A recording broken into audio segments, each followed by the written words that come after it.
Good evening y bienvenidos to Chicago Tonight Latino Voices. I'm Alex Hernandez of Noticias Univision Chicago. We cherish every weekday morning at 5 and 6. On the show tonight, leaders in Chicago's Mexican community on how the city approaches its cultural celebrations. 2 tasty weeks are coming up for the city's Latino-owned restaurants. Sandra Treviño is back with a playlist of tropical music she says you've got to hear. A multidisciplinary artist is celebrating nearly 2 decades of work in its first solo show. Besides access to capital is access to information, right? And a nonprofit that's helping Chicago's restaurants start up and scale up. All that coming up. But our first story tonight. Local community leaders respond on how the city handles its Mexican Independence Day celebrations. That's right after this. Chicago Tonight, Latino Voices, is made possible in part by the support of these donors.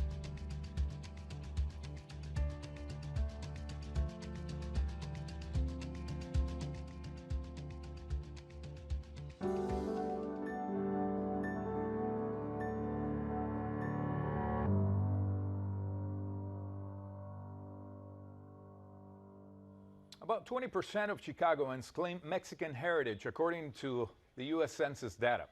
That's a distinction that makes itself especially evident every September when Mexicans at home and abroad celebrate Mexican Independence Day. Parades and festivals celebrating Mexican independence have long been a part of Chicago's heritage too. But in recent years, those celebrations have gone beyond organized events as caravans full of revelers have filled the city's downtown streets, events the city has struggled to control.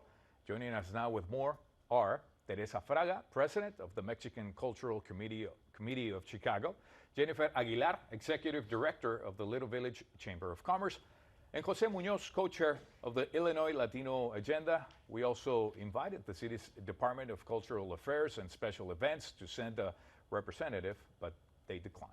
Thank you all for joining us today. This is a very interesting topic. As we know, we just celebrated Mexican Independence Day, and we all saw the caravans, right, in downtown for a few days, couple of days. So I want to start with you, Teresa. What do you remember about Mexican Independence Day celebrations when they were actually downtown?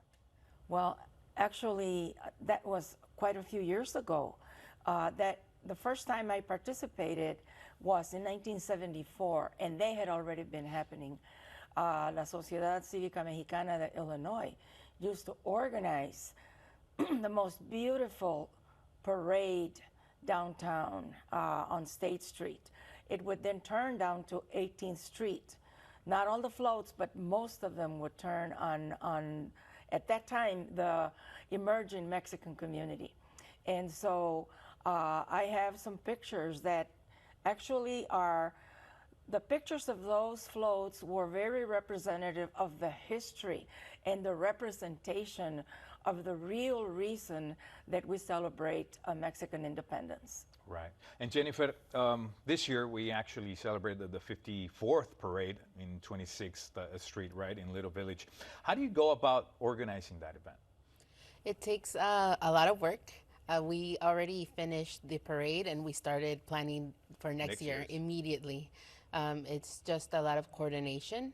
Our team is a very small team of 3 people, but they are very experienced in doing the parade and putting everything together, and working with the city to make sure that we're meeting all the required guidelines. But it is a team, a work of the team to make it happen. I'm impressed you said 3 people. Yes. That's incredible, definitely, to organize an event like that. Jose, going with you now, you wrote actually an op-ed about your experience going downtown during the celebrations on the Independence Day weekend. Can you tell us about your experience? Yeah, Alex, thanks for having me. I think my op-ed was really about 2 things. 2 issues. The first was about protecting our civil liberties. As you know, the city set up checkpoints throughout the city of Chicago to divide different parts of the city and keep individuals who are showing up for festivities from going into the downtown area. And I fundamentally believe that no person of color, no Mexicano should have to go through the city of Chicago to go through a checkpoint, to have to show ID, or to be searched, regardless of what's going on in the city. That should not happen anywhere. Chicago's already one of the most segregated cities in the world. We don't need to have border checkpoints between communities. But the second thing was about the importance of acknowledging, embracing, and respecting one of the largest ethnic groups in the city of Chicago. You've already mentioned 1 in 5 Chicagoans identify as Mexicano, and our culture deserves to be celebrated. Right. So do you think it's okay to celebrate like that in downtown streets, like they do every year? Well, first we need to have some events that are organized and put together throughout the entire city of Chicago to really welcome and embrace folks who are Mexicano in the city of Chicago. But car caravans and celebrations like the ones we've been seeing the last 2 years are not new to Chicago. What is new is that the population of Mexicanos, particularly young Mexicanos, is at an all-time high. We're all over the city, so the days of trying to contain us into just a couple neighborhoods are over. The city needs to start treating Mexican Independence Day with the same respect and enthusiasm that it does with other major events like St. Patrick's Day, Pride Month, Lollapalooza. Heck, even the Taylor Swift concert had better treatments. We had thousands of people in the street over a weekend. Lakeshore Drive downtown was undrivable. There was music all over the street, yet they were welcome and celebrated. Buildings changed colors for them and invited them in. We need to have that same level of respect for Mexicanos during Mexican Independence Day. Right. Actually, that brings me to the following point, because Teresa, you mentioned that one of the missing elements of the celebration is El Grito, right? Which we know that's how Mexican independence was born back in 1810 with Miguel Hidalgo in Guanajuato. Can you tell us about that exactly? Well, El Grito was actually celebrated downtown at the Petrillo Benchel, El Grito, and then it kind of stopped. Why? And because I guess the organizations like El Comité Patriótico Mexicano used to organize El Grito, and I guess resources, things happen. In other cities, the Mexican consulate is the one that organizes those events. Do you think that should happen here in Chicago as well? That has already happened here in Chicago.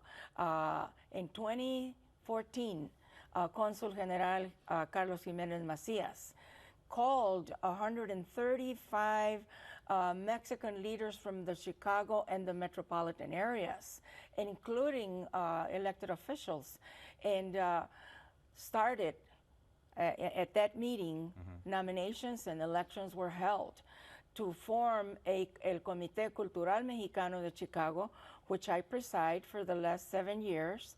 And since then, we have been celebrating Mexican independence with El Grito, except for the 2 years of the pandemic. Okay. So there is a comité that does this. We had the El Grito this year at the Plaza de los Héroes at Benito Juarez High School. A lot of the people that come from the metropolitan area could not get to the event because of the caravans. Would it make a difference if El Grito was downtown, though? Definitely. Definitely, we as a city need to acknowledge that the demographics have changed, that there are 1.5 million Mexicanos, Mexicoamericanos in the metro area, and that we do not have a major celebration downtown, such as El Grito or even a parade. Right. Now, I want to go back with you, Jennifer, actually. Do you think the city should try to stop downtown celebrations or actually make an official event downtown, and maybe that would help in some way stop the caravans that have been, going on for years? I definitely think that they should not try to stop it. The more they try to stop it or prevent it, the more people will come out, as that's how the events and going around cruising got more popular during the past years. I do believe that having an event downtown such as El Grito would definitely provide a space downtown for Mexicans to celebrate. Everyone to come in during that day, that weekend, celebrate Mexican independence on one day, one huge event, official event, right, for the city, and pretty much leave it at that. Yes. Right? Okay, so same question to you, Jose. Do you think the city should try to make the official event downtown to try to avoid, a couple of repeated days of caravans? I think the city should have an official events, not one event, throughout the city of Chicago, including the downtown area. And no, they should not try to stop individuals from celebrating. If anything, we should be embracing those young people that want to celebrate their culture and working with them to figure out how we can celebrate peacefully throughout the entire city of Chicago. Definitely. We could keep talking about this topic, obviously, for a full show. There's a lot, obviously, to talk about, but I want to thank all of you for joining us. Teresa Fraga, Jennifer Aguilar, and Jose Munoz. Thank you all for being here. Thank you. Thank you. Well, we continue with more up next. How a local organization is helping Chicago restaurant owners. Stay with us.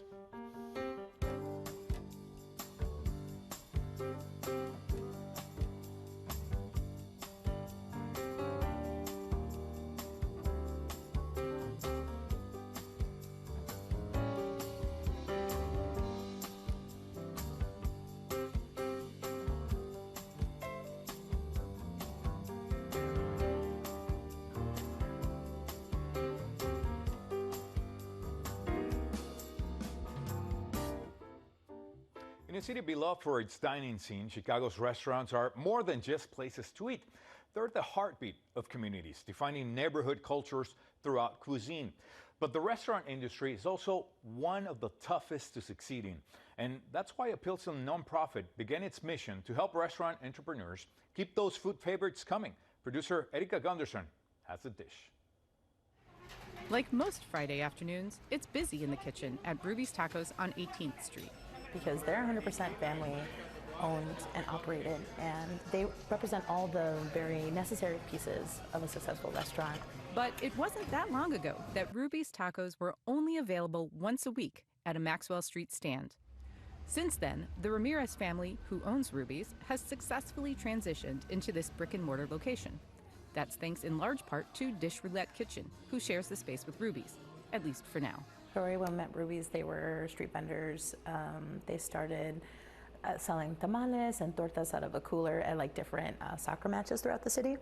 And when we met them, they had a really impressive taco stand. Pandemic forced them into an apartment, selling out of their apartment. We took them, put them in a physical space that supported their revenue streams and everything in between. Dish Roulette Kitchen was started by restaurant industry veteran Jackson Flores and her friend Brian Soto when Flores lost her job early in the pandemic. I was working a really sweet gig as a restaurant operator, and Brian owns and operates a accounting firm. Yeah, so I was a CPA running my accounting firm. I have a lot of food and beverage clients, so during the pandemic I saw them struggling when they had to shut down their doors. Soto and Flores self-funded a microgrant program as a way to quickly help struggling spots. Soon, outside funders began contributing too.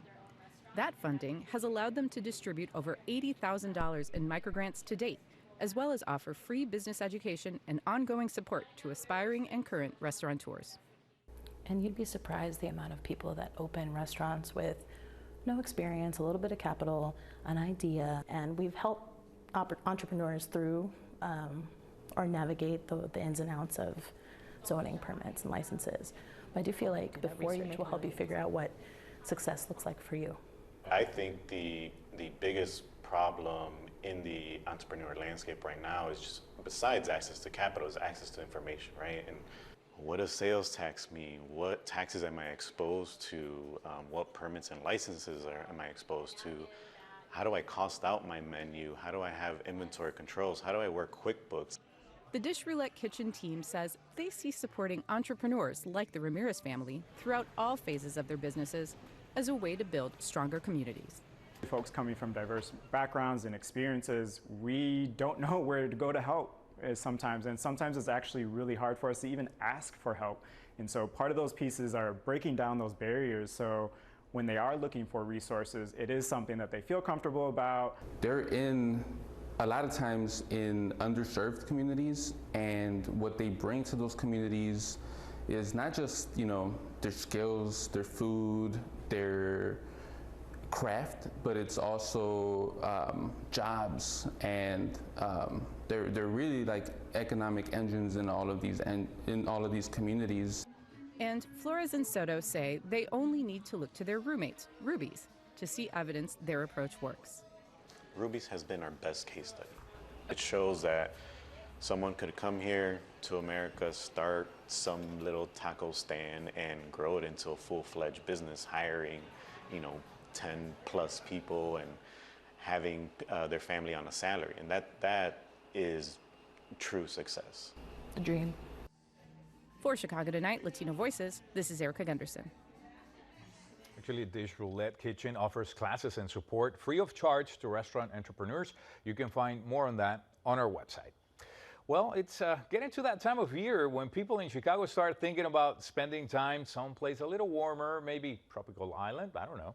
Is that where your head is at? Music journalist Sandra Treviño is right there with you. She's got the sounds of the Tropic in this week's Hispanic Heritage Month playlist. As we continue the celebrations in Hispanic Heritage Month, I want to focus a little bit on the tropical music from across Latin America. So for example, in the Dominican Republic, their national music is merengue and bachata, and you can hear it from artists like Los Hermanos Rosario, more traditional stuff, but there's a modern trio doing amazing things with electronic music, with merengue and with dembow. They are called Mula. It's formed by two twin sisters from the Dominican Republic and a producer from Puerto Rico who are incorporating synth-based elements and electronic music with dembow, with bachata, with merengue, and creating this beautiful fusion. And they were also just here in Chicago performing at Latinx. So global sounds coming to Chicago, and I want to share with you one of their new songs. It's called Y Ahora.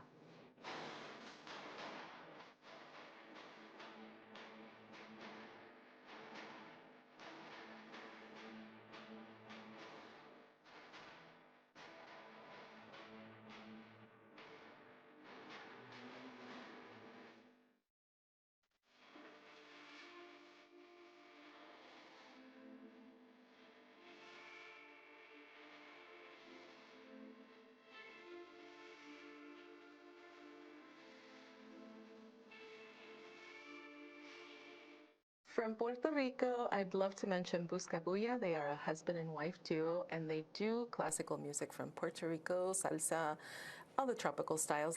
And what I like about them is that nothing stops them, because during the pandemic, they were like, we're not getting any power from the house, so we have to go into the car to record a live electronic and digital performance for Tiny Desk, and they did it, and I think we should listen to part of that song and performance.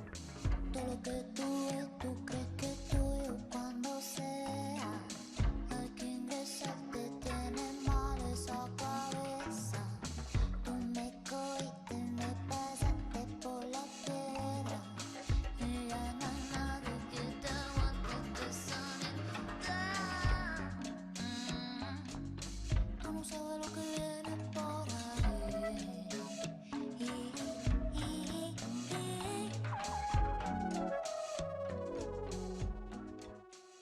I'm going to leave you with something wacky and crazy and weird, because it's from a band that you have to hear. It's formed by two other members of two other bands, Meridian Brothers and Romperrayo. They got together. It's crazy, it's funny, it's neo-tropical, it's out of control, and the name of the band is Chúpame el Dedo, which means suck my thumb. They are members from bands Meridian Brothers and Romperrayo. They got together, they mix classic traditional music like salsa and merengue with metal, and it's crazy, it's fun. You gotta listen.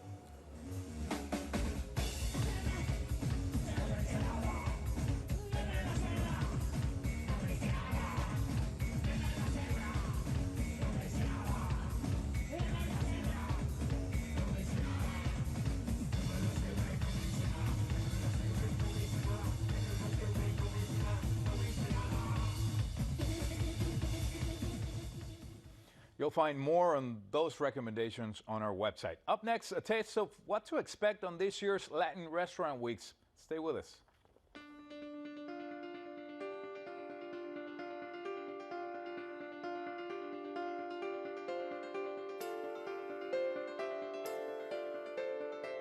So we've got the music to continue celebrating Hispanic Heritage Month. Now it's time for the food. That's where Latin Restaurant Weeks come in. From October 6th to October 20th, participating restaurants throughout Chicago are offering special menus to celebrate cuisines across Latin America. the beautiful thing about Latin Restaurant Weeks is the diversity.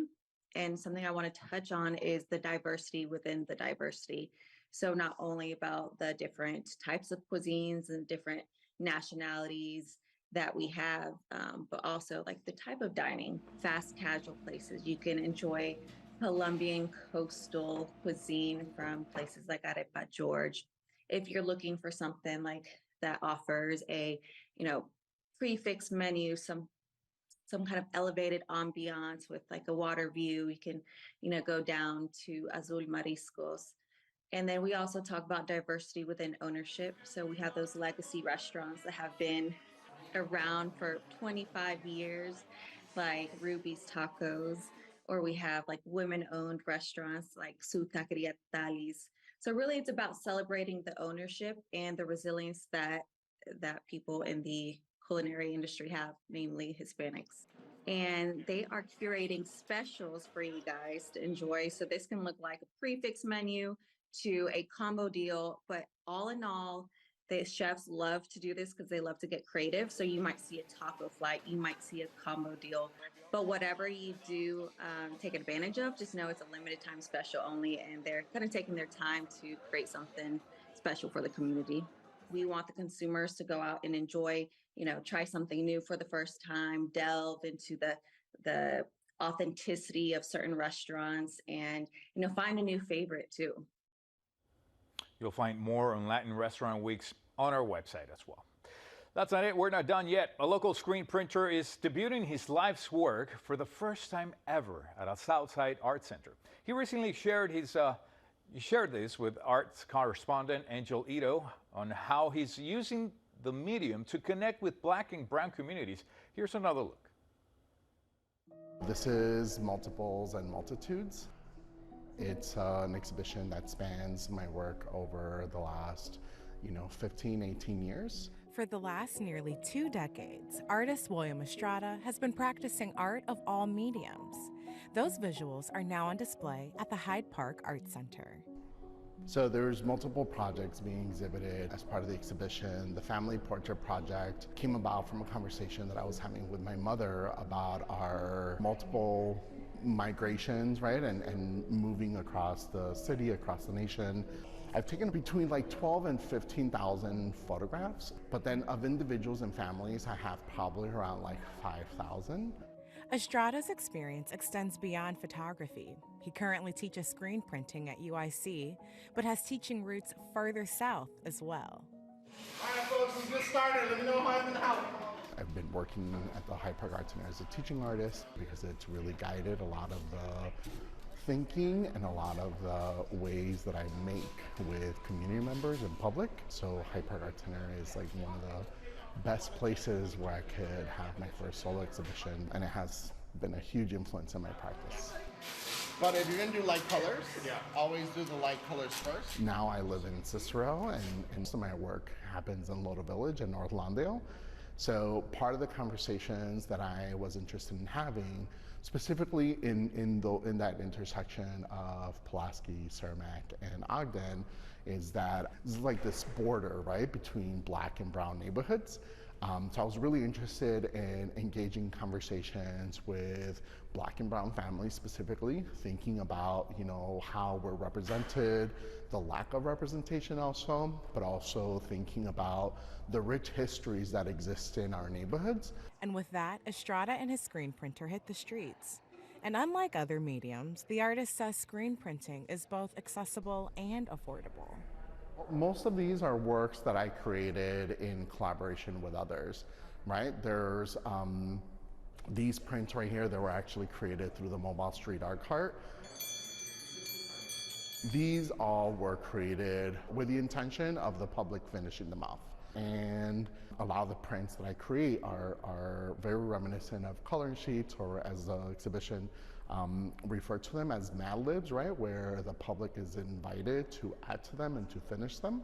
Thinking about like the conversation that we were having with North Lawndale residents, right? Around reclaiming the neighborhood, right? To the violence that is happening across Chicago, and being able to reclaim spaces, right? So they feel safe to us, and so they feel safe to our neighbors.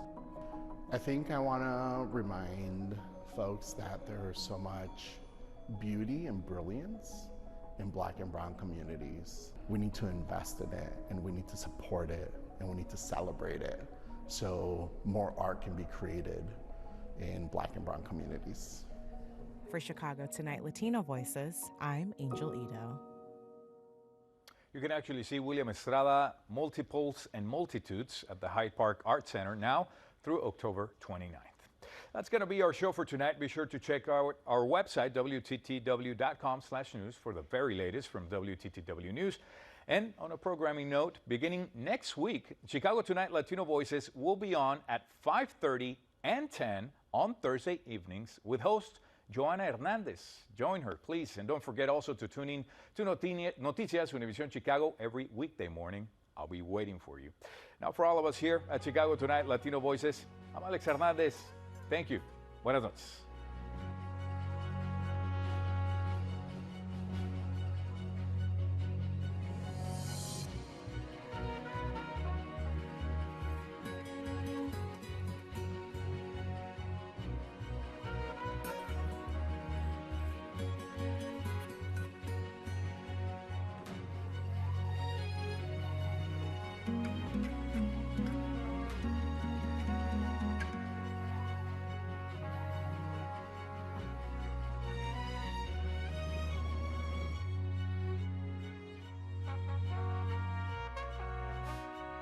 Closed captioning is made possible by Robert A. Clifford and Clifford Law Offices, a Chicago personal injury and wrongful death firm whose attorneys embrace a culture of philanthropy and service by volunteering their time, expertise, and guidance to help others in the greater Chicago community.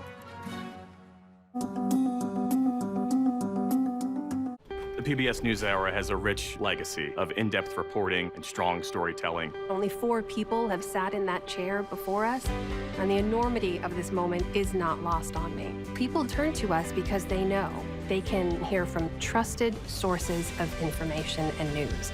That won't change a bit, even as the faces behind the desk change. Good evening. I'm Jeff Bennett. And I'm Amna Navaz. Weeknights at 6 on WTTW. The Chicago River, I think one way we can put it is probably the city's toilet. You could have